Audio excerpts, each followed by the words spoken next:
Hi, my name is James Williams. I'm a community banking consultant within Lloyds Banking Group, a CFA Level 1 candidate, and a holder of the CFA UK Investment Management Certificate. Now, this is a presentation on GILT syndication from Mr. Nick Kibblewhite and Mr. Ruslan Pankratiev for the job role of Analyst, TBMR Rates Trading Division. Now, I've broken this presentation down into 3 slides. Firstly, describing GILT syndication, the stakeholders, the process of the syndication, and advantages or disadvantages over GILT auctions. Secondly, the risks inherent in GILT syndication from the perspective of the issuer and members of the syndicate, as well as ways to manage that risk. Finally, I wanted to tie the presentation together, demonstrating the process as well as the risks and risk management techniques using a recent example of GILT syndication. I hope you find this presentation interesting, as well as demonstrate some of the key skills that you're looking for. I want to thank you for taking the time to go through this. The estimated run time is around about 15 minutes. So thank you very much for your time. I hope you enjoy.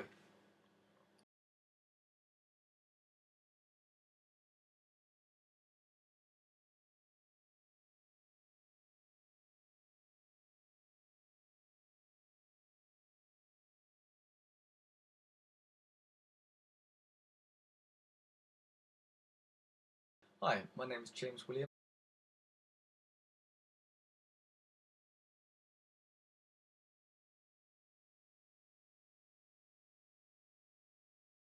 Okay, so GILT syndication.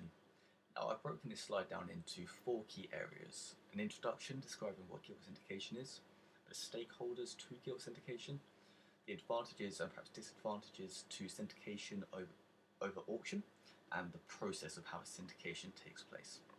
So, GILT syndication, what is it? Well, syndication is the process whereby an issuer appoints a group of banks to manage the sale of a bond on his behalf, according to the Debt Management Office. Now, syndication is one of the most common ways to sell debt and one of 2 primary methods used by the UK government, either via a syndicate or via an auction. Now, during a syndicate, an issuer pays a group of banks known as the syndicate to create demand and occasionally underwrite an issue. Now, the benefit of a syndicate is it gives the issuer the benefit of a wealth of resources, expertise, and a client base, and when underwritten, the knowledge that the entire issue will be sold. Now, there are also plenty of stakeholders to the syndicate process. Now, syndicates are in constant communication with multiple parties, both internally and externally.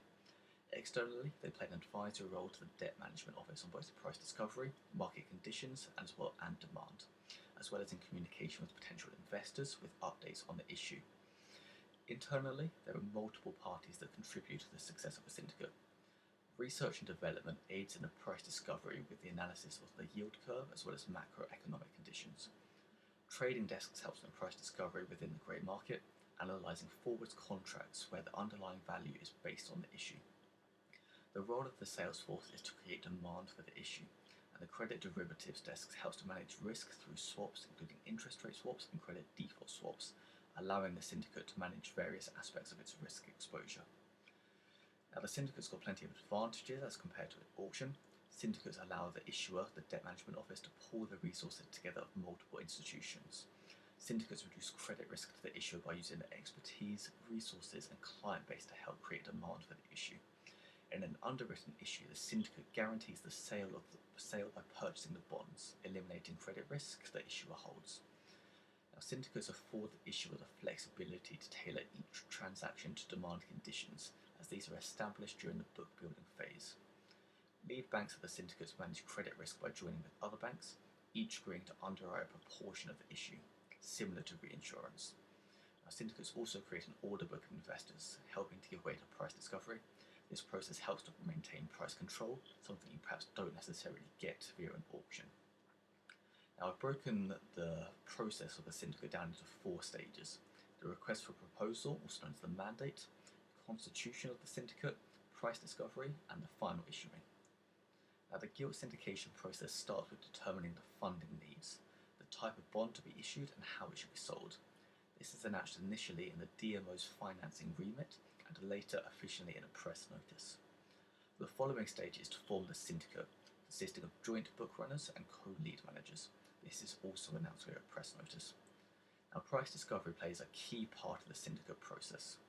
The success of the bond issue depends on the syndicate's ability to assess market conditions and demand and then price the bond accordingly, as to not highly oversubscribe or undersubscribe to the issue. Now, price discovery can take many forms and includes analysis of the yield curve, movements in the grey market, and direct marketing such as roadshows, as well as indirect methods including advertising through newspapers. As well as aiding in price discovery, marketing the issue helps to build an order book, which is commitments to purchase the bond issue, reducing the demand risk and also aiding in price discovery. Now, the final step of the process of syndication is the preliminary offering and the final offering circular. The preliminary offering announces the final size of the issue, the ISIN code, the method of issue, dates of interest payable, and the price payable by the syndicate and by the investors. This is the last date to purchase the bond in the preliminary offering. Following this, the final offering circular is announced, followed by the syndicate's purchase of the bonds, where they then place the bond with the investors. Now, in corporate bonds, it is common for syndicates to continue dealing in the secondary market, acting as market makers to ensure liquidity. However, in government issues, due to the liquidity of government bonds, this is not necessarily needed. So what I want to touch on now is the risks inherent in syndication, both from the perspective of the issuer and from the perspective of the syndicate. Now, I want to start with the issuer. The first risk I want to look at is pricing risk. Now, bonds are valued on a relative basis and are valued at a premium or discount to par based on whether the coupon rate is above or below the required rate of return in the market. Now, price risk is the risk that the bonds are undervalued, leading to a loss of opportunity costs, as the bond will be undervalued and hence oversubscribed, or overvalued, leading to a loss of capital due to lack of demand in the issue. Now, counterparty risk is the risk that members of the syndicate will not be able to fulfill their obligation to the issuer. Now, from an issuer's perspective, this doesn't play a big part because government bonds have never been defaulted on, and it's not something that you would expect from an issuer's perspective. Now, from the syndicate's point of view, interest rate risk, bond prices are inversely related to the movement in interest rates, as an increase in the base rate will lead to an increased required rate of return, reducing demand for the fixed coupon paying bond. Syndicates are exposed to the risk of increases in interest rates after the final pricing of the bond has taken place, and since all syndicates will have a negative duration gap, this will result in a loss to the syndicate. Pipeline risk. Pipeline risk is the risk that the syndicate is unable to sell the underwritten issue due to lack of demand in the marketplace. This impacts the bank's capital and hinders the bank's ability to lend and use its capital in other positive NPV projects. There's also information asymmetry. This occurs when one party to a transaction has more information than another. This can lead to a potential arbitrage opportunity between the syndicates. As well, if markets are believed to be weak form efficient, then all publicly known information should already be priced into the bond. However, this does not include non-public information.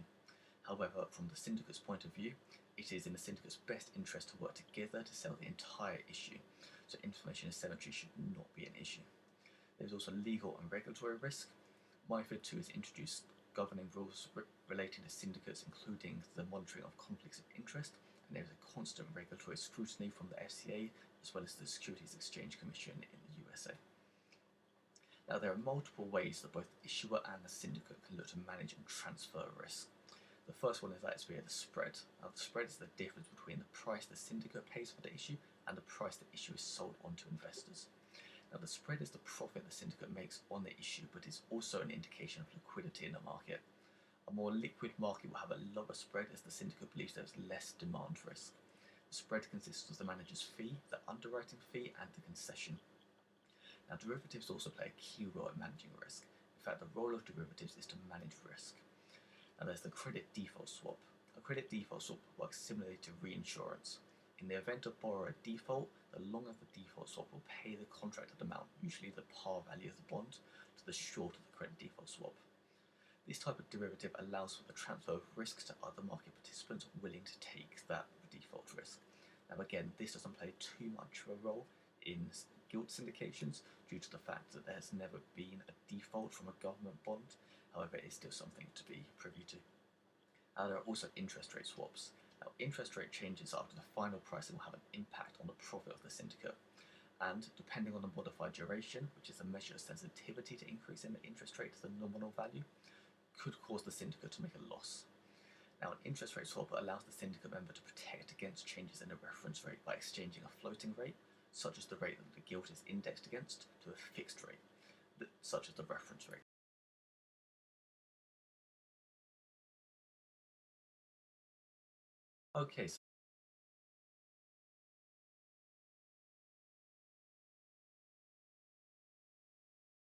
So finally what I want to do is tie this presentation together using an example. The gilt we're going to be using is the 1 5/8 Treasury gilt dated 2071. It's one of the most recently syndicated gilts. In fact, it was completed on the 12th of February 2020 and reopened from an issue first announced in May 2018. Now, the reopening was first announced in November 2019 and included Barclays, Deutsche Bank, Goldman Sachs and NatWest Markets as joint leader banks, as well as BofA Merrill Lynch, Citigroup, Lloyds Bank Capital Markets, HSBC, JP Morgan and Morgan Stanley, among others, as co-lead managers. Now, the purpose of the bond was to be applied to the National Loan Fund and contribute towards the net funding requirement of the UK government. The maturity date is 2071 and is the UK government's longest dated bond, issued at a premium of 128.494 per £100 of nominal value, with a gross redemption yield of 0.9295%, acting as a third tranche to the gilt and has a credit rating of AA2, and it was expected to raise £3.2 billion. Now, funding needs were determined in 2019 to 2020 in a remit published in March 2019, explaining that they expected to raise £117.8 billion throughout the year, with £21 billion to be raised via a syndicated offering. The February 2020 issue was the fifth and final issue of the envisioned syndicate offering, officially announced via a press release on the 16th of January 2020, the first step in the process of the GILT syndication. Following that, the DMO announced the appointment of a syndicated joint book runners on the 31st of January 2020 via a press release. This included Barclays, Goldman Sachs, JP Morgan and RBC Capital Markets, with all gilt-edged market makers invited to be co-lead managers. Following that, the preliminary offering circular was announced on the 11th of February. The circular included the final size of the issue, the ISIN code, joint lead managers, co-lead managers, date of interest payable, and the price payable by the syndicates, as well as the price payable by the investors. Now, price discovery led to the bond being priced at a premium of 28.494 over par value, compared with its initial offering in 2018 at a discount of £2.385 under par value. Now, this shows a clear decline in the required rate of return from 2018 to 2020. What I want to do is do a bit of a risk analysis and try to understand why that might be, and also look at some of the other components of the bond and how the syndicate can look to hedge some of the risks they might face. Now, the required rate of return is made up of 5 components: the real risk-free rate plus a liquidity premium, an expected inflation premium, a default premium, and a maturity premium. The bond's first issue in May 2018 sold at a discounted price of 97.615 per £100 of nominal value, indicating that the required rate of return in 2018 was above 1.625% offered by the gilt. Now, moving into 2020, the same gilt sold at a premium of 128.494 per £100 of nominal value, indicating that the required rate of return is below 1.625%. Now, reductions in the base rate since that time to stimulate the economy has played a key role in this. On top of this, gilts do not include a liquidity premium or a default premium, as they are considered to be near default free and to have an active secondary market. What I also want to do is have a look at the duration of the bonds, as this plays a key part of the risk the syndicates face. Now, the bond has a modified duration of 56.203, meaning it's highly volatile to increases in the base rate. In fact, this is the highest duration bond of any bond issued by the UK government, and can be expected due to the long-dated nature of the bond, as well as the low current base rate. On top of this, the bond has a Macaulay duration of 56.8405. When that's considered in comparison with the syndicate's time horizon, the duration gap will always be negative, meaning syndicates are exposed to the risk of an increase in interest rates. Both the modified duration and the Macaulay duration of the gilt can be hedged using interest rate swaps, exchanging the index-linked coupon rate to the reference rate until the bond is loaded by the syndicate members. Gilts are also backed by the full faith of the UK government, so in terms of credit default swaps to protect against any default, it's not necessarily required. Therefore, a CDS might not be an appropriate hedging strategy